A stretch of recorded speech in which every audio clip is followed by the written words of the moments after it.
شروع اللہ کا نام لے کر جو بڑا مہربان نہایت رحم والا ہے۔ جو چیزیں آسمانوں میں ہیں اور جو چیزیں زمین میں ہیں سب اللہ کی تسبیح کرتی ہیں، اور وہ غالب ہے، حکمت والا ہے۔ وہی تو ہے جس نے کفار اہل کتاب کو پہلی لشکر کشی پر ہی ان کے گھروں سے نکال دیا۔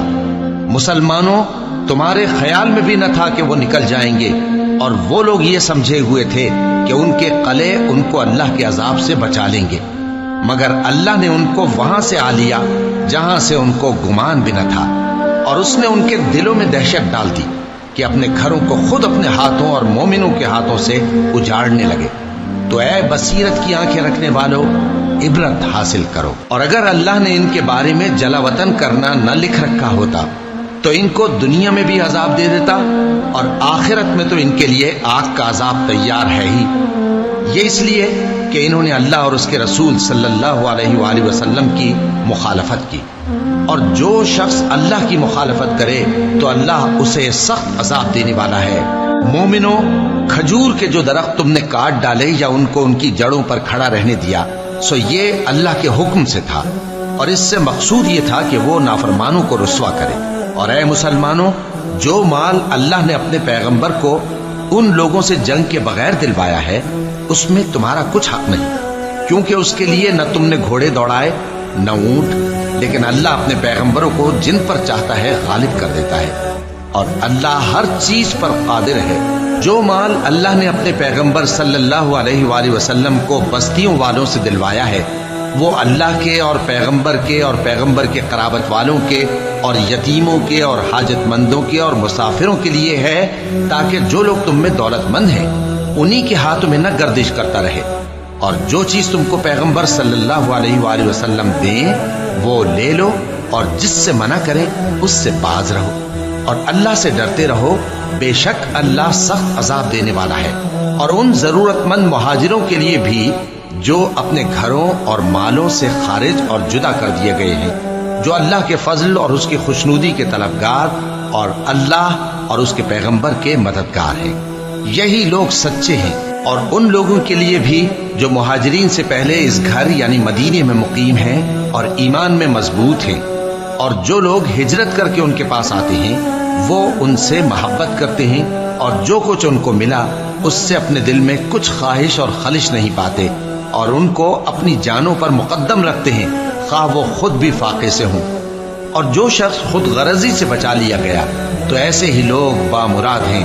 اور ان کے لیے بھی جو ان مہاجرین کے بعد آئے اور دعا کرتے ہیں کہ اے پروردگار، ہمارے اور ہمارے بھائیوں کے جو ہم سے پہلے ایمان لائے ہیں گناہ معاف فرما، اور مومنوں کی طرف سے ہمارے دل میں کینہ و حسد نہ پیدا ہونے دے۔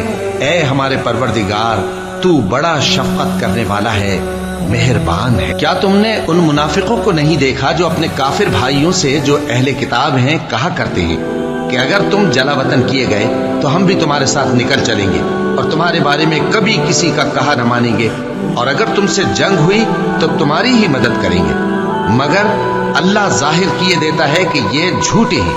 اگر وہ نکالے گئے تو یہ ان کے ساتھ نہیں نکلیں گے، اور اگر ان سے جنگ ہوئی تو یہ ان کی مدد نہیں کریں گے، اور اگر مدد کریں گے بھی تو پیٹ پھیر کر بھاگ جائیں گے، پھر ان کو کہیں سے بھی مدد نہ ملے گی۔ مسلمانوں، تمہاری ہیبت ان لوگوں کے دلوں میں اللہ سے بھی بڑھ کر ہے، یہ اس لیے کہ یہ سمجھ نہیں رکھتے۔ یہ سب جمع ہو کر بھی تم سے نہیں لڑ سکیں گے، مگر بستیوں کے قلعوں میں پناہ لے کر یا دیواروں کی اوٹ سے۔ ان کے آپس میں بھی بڑی لڑائی رہتی ہے، تم خیال کرتے ہو کہ یہ اکٹھے ہیں، حالانکہ ان کے دل پھٹے ہوئے ہیں۔ یہ اس لیے کہ یہ بے عقل لوگ ہیں۔ ان کا حال ان لوگوں کا سا ہے جو ان سے کچھ ہی پیشتر اپنے کرتوت کی سزا کا مزہ چکھ چکے ہیں، اور ان کے لیے دکھ دینے والا عذاب تیار ہے۔ منافقوں کی مثال شیطان کی سی ہے کہ انسان سے کہتا رہا کہ کافر ہو جا، پھر جب وہ کافر ہو گیا تو کہنے لگا کہ مجھے تجھ سے کچھ سروکار نہیں، مجھ کو تو اللہ رب العالمین سے ڈر لگتا ہے۔ تو دونوں کا انجام یہ ہوا کہ دونوں دوزخ میں جائیں گے، ہمیشہ اس میں رہیں گے، اور بے انصافوں کی یہی سزا ہے۔ اے ایمان والو، اللہ سے ڈرتے رہو، اور ہر شخص کو دیکھنا چاہیے کہ اس نے کل یعنی آخرت کے لیے کیا سامان بھیجا ہے، اور ہم پھر کہتے ہیں کہ اللہ سے ڈرتے رہو بے شک اللہ تمہارے سب اعمال سے خبردار ہے۔ اور ان لوگوں جیسے نہ ہو جانا جنہوں نے اللہ کو بھلا دیا تو اللہ نے انہیں ایسا کر دیا کہ وہ خود اپنے آپ کو بھول گئے۔ یہی لوگ ہیں نافرمان۔ اہل دوزخ اور اہل بہشت برابر نہیں، اہل بہشت ہی کامیابی حاصل کرنے والے ہیں۔ اگر ہم یہ قرآن کسی پہاڑ پر نازل کرتے تو تم اس کو دیکھتے کہ اللہ کے خوف سے دبا اور پھٹا جاتا ہے، اور یہ مثالیں ہم لوگوں کے لیے بیان کرتے ہیں تاکہ وہ غور کریں۔ وہی اللہ ہے جس کے سوا کوئی معبود نہیں، پوشیدہ اور ظاہر کا جاننے والا، وہ بڑا مہربان ہے، نہایت رحم والا ہے۔ وہی اللہ ہے جس کے سوا کوئی عبادت کے لائق نہیں، بادشاہ حقیقی، ہر عیب سے پاک، سلامتی دینے والا، امن دینے والا، نگہبان، غالب، زبردست، بڑائی والا۔ اللہ مشرکوں کے شرک سے پاک ہے۔ وہی اللہ تمام مخلوقات کا خالق، ایجاد و اختراع کرنے والا، صورتیں بنانے والا، اس کے سب اچھے سے اچھے نام ہیں۔ جتنی چیزیں آسمانوں اور زمین میں ہیں سب اس کی تسبیح کرتی رہتی ہیں، اور وہ غالب ہے، حکمت والا ہے۔